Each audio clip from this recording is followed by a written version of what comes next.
പ്രത്യേകിച്ച് ഒരു മലയാളി ഇത്രയും വലിയൊരു എൻറ്റിറ്റി ഉണ്ടാക്കിയെന്ന് പറയുന്നത് തന്നെ ഒരു വലിയൊരു കാര്യമാണ്.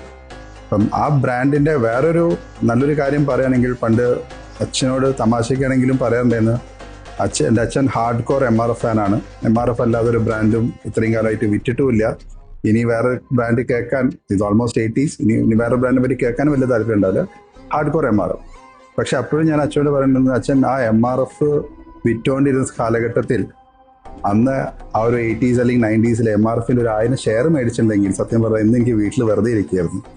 ഈ പണിയൊന്നും എടുക്കാണ്ട് സമാധാനമായിട്ട് ഇരിക്കുകയായിരുന്നു. കാരണം ഓൾമോസ്റ്റ് 1 lakh ഷെയർ വാല്യൂ ഉള്ള ഒരു വെരി മിനിമം കമ്പനീസിൽ ഒരു കമ്പനിയാണ് MRF.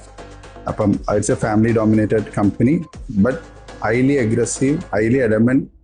എത്ര കോമ്പറ്റീഷൻ വന്നിട്ടുണ്ടെങ്കിലും അതിലൊന്നും പതറാതെ മുന്നോട്ട് പോയ ഒരാൾക്കാരാണ്. And the most important thing I admire about MRF, 100% transparency ഉള്ള കമ്പനി. ആ ഒരൊറ്റ കമ്പനിക്കാണ് എൻ്റെ ഒരു വിശ്വാസത്തിൽ ഇന്ന് ഇന്ത്യയിൽ ഞങ്ങളുടെ ഇൻഡസ്ട്രിയിൽ പ്രത്യേകിച്ച് ഒരു ഡിസ്കൗണ്ടും ഇല്ലാത്തൊരു കമ്പനി.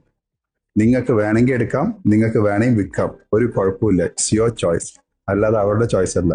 അത് ഇന്നത്തെ ഹൈലി കോമ്പറ്റീറ്റീവ് മാർക്കറ്റിൽ. So it's A beautiful company.